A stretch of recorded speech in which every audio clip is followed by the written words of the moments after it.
Um filme pode falar de empoderamento feminino, de monstros que buscam afeto, de sátira ao patriarcado e de horror gótico ao mesmo tempo? Pode. Mas o que acontece quando ele tenta ser tudo isso sem decidir o que ele é? Aí você sai do cinema com a cabeça cheia ou simplesmente confuso?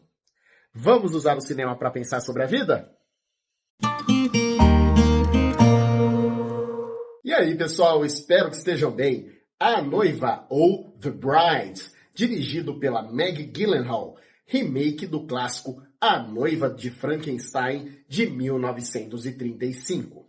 É um filme que gerou uma expectativa bem grande, especialmente pelo seu elenco estelar, com Jessie Buckley, Christian Bale, Penélope Cruz, Annette Bening, Peter Sarsgaard e até mesmo o Jake Gyllenhaal, num papel pequeno. Inclusive, ele é irmão da diretora.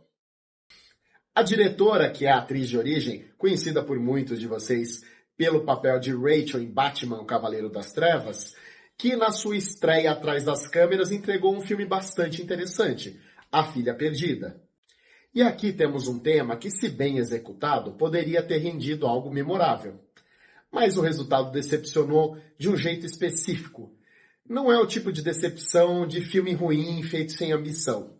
É a decepção do filme que tinha bons elementos para funcionar e se perdeu na própria tentativa por conta de um roteiro ruim.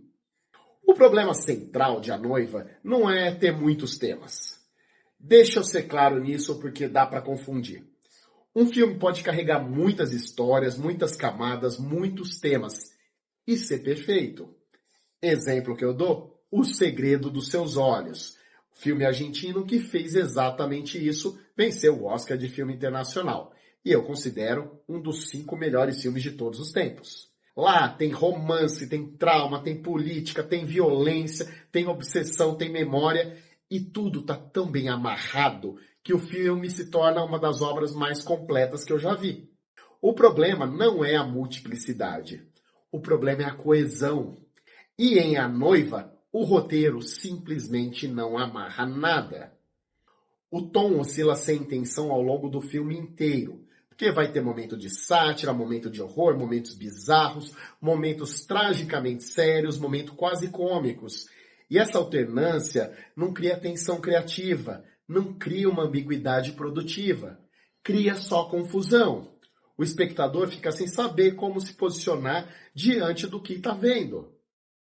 O cinema recente, especialmente a safra do Oscar 2024, mostrou que os temas aqui trabalhados, como patriarcado, submissão, mulher encontrando a própria voz, pode ser tratado com visão e coesão.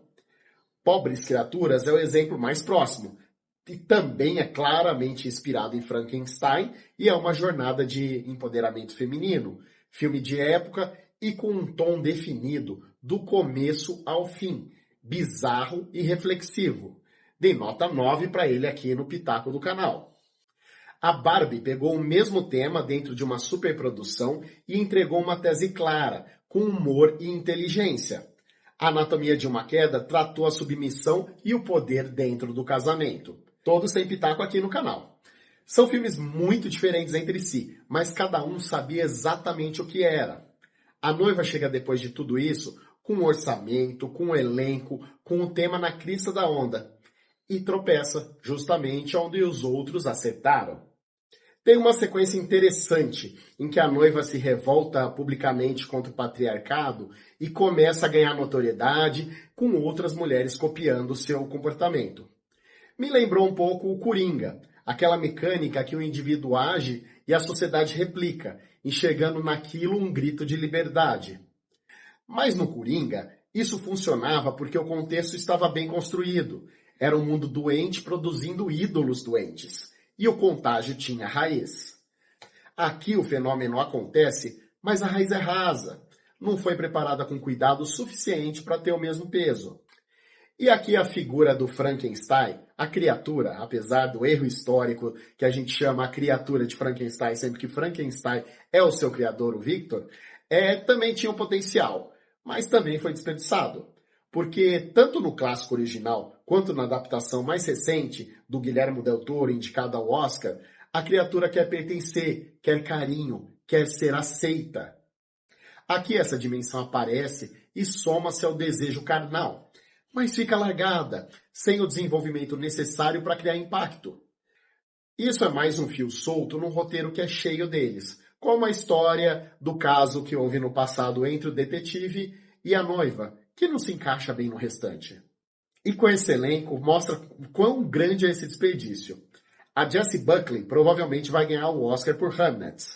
O Christian Bale e a Penélope Cruz já ganharam o Oscar e são grandes intérpretes, assim como a Annette Bening, com várias indicações. Mas o filme não anda. Isso diz tudo sobre o estado do roteiro.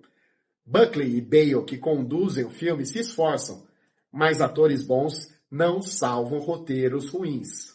E de quem é a culpa do filme não funcionar? Da diretora? Pode ser, mas pode não ser. A Filha Perdida, a sua estreia, foi o oposto disso. Roteiro adaptado por ela mesma a partir de Helena Ferrante, uma das maiores escritoras contemporâneas. Filme menor em dimensão da produção, visão singular, coesão total. Aqui ela entrou em superprodução de estúdio. E aí a dinâmica muda. Tem pressão comercial, tem público-alvo amplo, executivos com notas, franquia no horizonte, galera de olho em algoritmos, tendências. Isso fragmenta filmes. Quem manda são os produtores que pensam no lucro. Mas ser superprodução não é desculpa. A Greta Gerwig fez a Barbie, produto gigante da Warner, junto com a indústria de brinquedos da Mattel, e ainda assim conseguiu manter uma visão autoral clara, com tese, com coesão, com fio condutor, e ainda conseguiu sucesso de público. Então, dá para fazer. Infelizmente, a Maggie Gyllenhaal não conseguiu. E tem uma ironia que eu não consegui ignorar.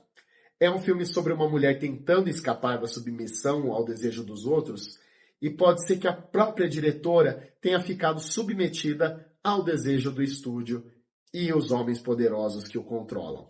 E vale lembrar também que o Frankenstein, já mencionado, do Guillermo del Toro, lançado no ano passado pela Netflix e tem pitaco no canal, vem da mesma fonte. É um filme marcante, produção enorme, com bons autores e um filme autoral. Talvez também porque o Guillermo del Toro tem um nome como diretor muito maior do que da Maggie Gyllenhaal.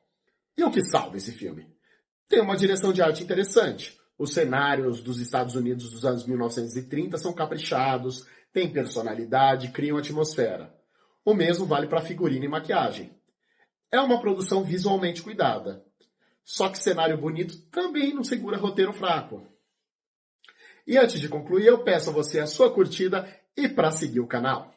A Noiva é uma derivação de Frankenstein de Mary Shelley, que escreveu sobre uma criatura que quer pertencer e não consegue.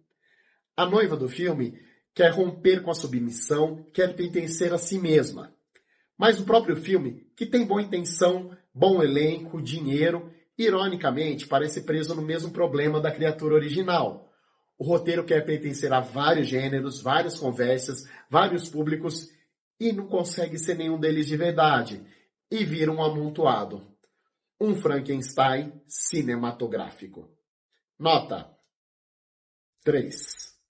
E você que já assistiu A Noiva, também saiu confuso ou conseguiu encontrar um fio condutor que eu perdi? Deixa nos comentários que eu respondo todos e eu gosto do debate. E convido a ver meu pitaco do mencionado Pobres Criaturas. História muito similar, mas que funciona muito bem.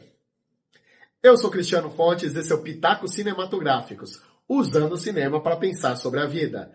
E deixo o meu abraço!